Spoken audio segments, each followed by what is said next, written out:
श्री स्वामी समर्थ। मी Aparna's lifestyle आणि cooking recipes या माझ्या यूट्यूब चॅनलमध्ये अगदी मनापासून तुमचं स्वागत करते। तुमच्या मनातील सर्व चांगल्या इच्छा स्वामी माऊली पूर्ण करोत ही स्वामी चरणी प्रार्थना करते आणि आजच्या व्हिडिओला सुरुवात करते।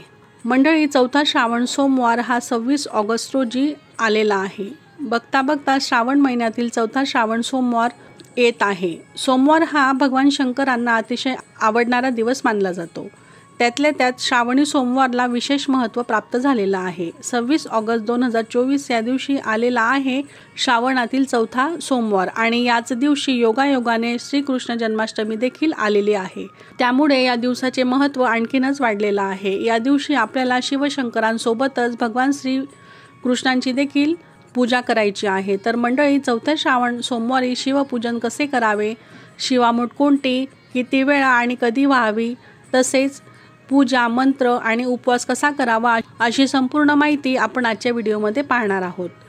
व्हिडिओ अत्यंत माहितीपूर्ण असणार आहे, त्यासाठी व्हिडिओ स्किप न करता पूर्ण पहा।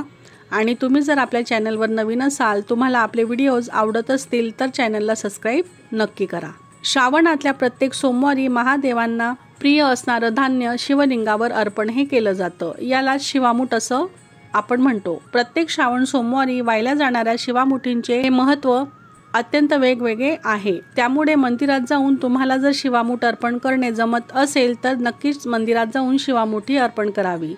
आणि जर तुम्हाला मंदिरात जाणे शक्य नसेल तर आपल्या घरात जे शिवलिंग असते त्याचीही विधिवत पूजा करून त्यावर देखील आपण शिवामुठी वाहू शकतो। काही स्त्रियांना लग्न झाल्यावर 5 वर्ष शिवामुठीचे व्रत ते पाळत असतात, किंवा तसं जरी करायचे नसेल तरी तुम्ही प्रत्येक श्रावण सोमवारी शिवामूठ ही वाहू शकता। श्रावण महिन्यातील येणाऱ्या 5 श्रावण सोमवारी 5 प्रकारचे धान्य म्हणजेच 5 प्रकारचे शिवामूठ आपण महादेवांना वाहत असतो। पण शिवामूठ अर्पण करण्यापूर्वी विधिवत महादेवांची पूजा आपल्याला करायची आहे। शिवपूजनही करावे। त्यामध्ये पाण्याचा अभिषेक, पंचामृताचा अभिषेक आणि त्यांना प्रिय असणाऱ्या वस्तू आपण अर्पण करायच्या असतात, जसं की पांढरी फुलं, बेलपत्र, धोत्र्याचे फळ, पान, त्याचप्रमाणे जलाभिषेक, दुधाचा अभिषेक या प्रकारे शिवप्रिय गोष्टी आपण श्रावण सोमवारी करायच्या असतात। अशा प्रकारे हे सर्व झाल्यावर त्यानंतर शिवामुठी अर्पण ही केली जाते। आणि जर तुम्ही घरी शिवामूठ वाहणार असाल तर स्नानादी करून स्वच्छ पांढरी वस्त्र परिधान करून संपूर्ण घरात गंगाजल शिंपडावे। त्यानंतर रोजची आपण देवपूजा करून घ्यावी। लक्षात ठेवा की या दिवशी श्रीकृष्ण जन्माष्टमी देखील आलेली आहे। रोजच्या पूजेसह चांगल्या प्रकारे मनोभावे श्रीकृष्णांची देखील आपल्याला पंचोपचारे पूजाही करायची आहे, जसं की बाळकृष्णांना प्रिय तुळशीपत्र, पिवळी मिठाई, लोणी हे आपल्याला नैवेद्य या दिवशी अर्पण करायचे आहेत। तसेच त्यांना सुंदर वस्त्र अलंकारही परिधान करून पिवळी फुलेही अर्पण करावीत। साधी सोपी पूजा ज्यामध्ये अभिषेक तसेच नैवेद्य, आरती ही सकाळी आपण करून घ्यावी। आणि 12 वाजेनंतर म्हणजेच रात्री बाळकृष्णांचा जन्मदिवस आपण साजरा हा करावा। त्यावेळी मात्र आपल्याला बाळकृष्णांची विधिवत पूजाही करायची आहे। तुम्हाला श्रीकृष्ण जन्मोत्सव साजरा करायचा असेल तर रात्री 12 वाजेनंतर बाळकृष्णांवरती शुद्ध पाण्याने तसंच पंचामृताने अभिषेक करावा। त्यांना छान असा साजशृंगार आपण करायचा आहे। विधिवत पूजा ही आपण करायची आहे। या बाबतीतही संपूर्ण व्हिडिओ आपल्या चॅनलवर ऑलरेडी अपलोड हा केलेला आहे, तोही तुम्ही नक्की पाहावा।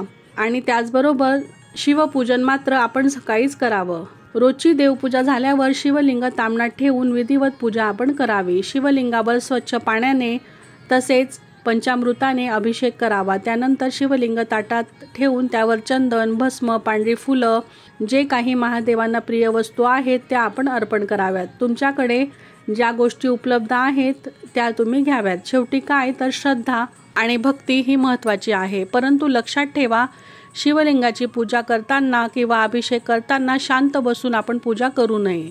मनातल्या मनात का होईना ओम नमः शिवाय, ओम नमः शिवाय या मंत्राचा जप आपल्या मुखातून आपण सतत करावा। अभिषेक करताना किंवा शिवपूजा पूर्ण होईपर्यंत आपण हा मंत्र म्हणावा।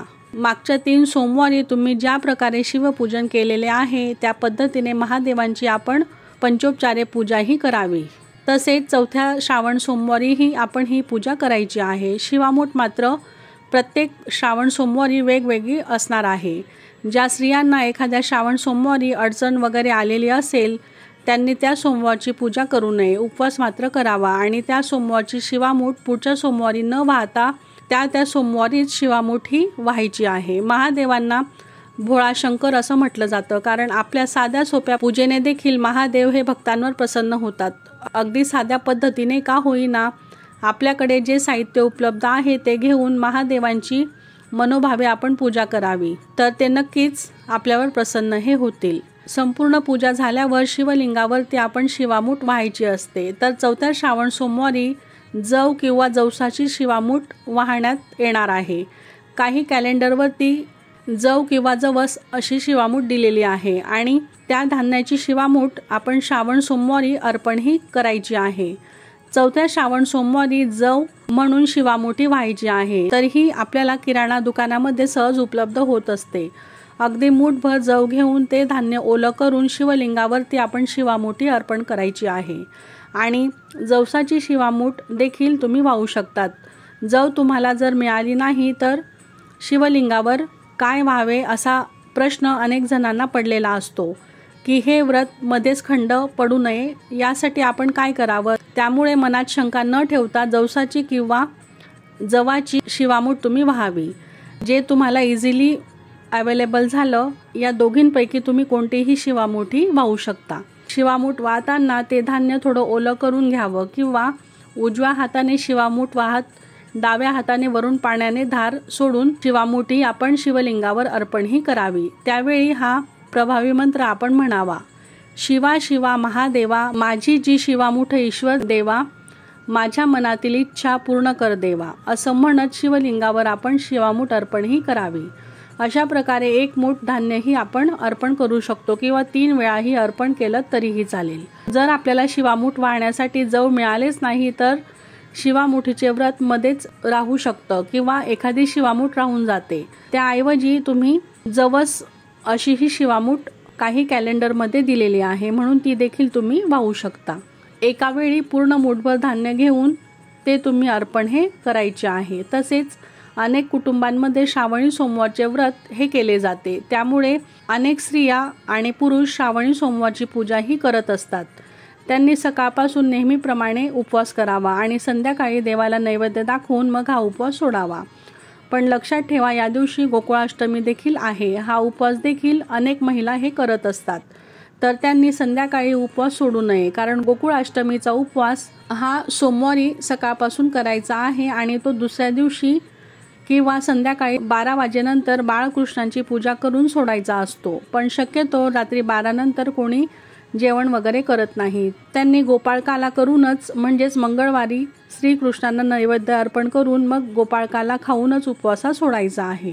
ज्यांच्या श्रावणी सोमवार व गोकुळाष्टमी दोघंही उपवास आहे त्यांनी दुसऱ्या दिवशी उपवास सोडावा आणि ज्यांचा गोकुळाष्टमीचा उपवास नाही त्यांनी मात्र नेहमीप्रमाणे संध्याकाळी देवाला सात्विक नैवेद्य दाखवून मग आपला चौथा श्रावण सोमवार उपवास सोडायचा आहे। अनेक ठिकाणी महादेवांच्या उपवासाला भगर खाल्ली जात नाही, त्यामुळे तुम्हाला जर 2 वेळा फराळ करायचा असेल तर तो तुम्ही करू शकतात आणि त्यामध्ये तुम्ही दूध, फळे, राजगिरा लाडू, ड्रायफ्रूट्स किंवा साबुदाणा खिचडी असे पदार्थही खाऊ शकतात। काही जण श्रावण सोमवारी तिखट मीठ खात नाहीत, तर तुम्ही मागच्या पद्धतीने जसे श्रावण सोमवार व्रत केलेले असेल त्याप्रमाणे या श्रावण सोमवारीही ते आचरण करावे। आणि जर गोकुळाष्टमीचा उपवास तुम्ही करत नसाल तर नेहमीप्रमाणे सात्विक जेवण बनवून त्याचा नैवेद्य देवाला दाखवून मग आपण उपवास सोडावा।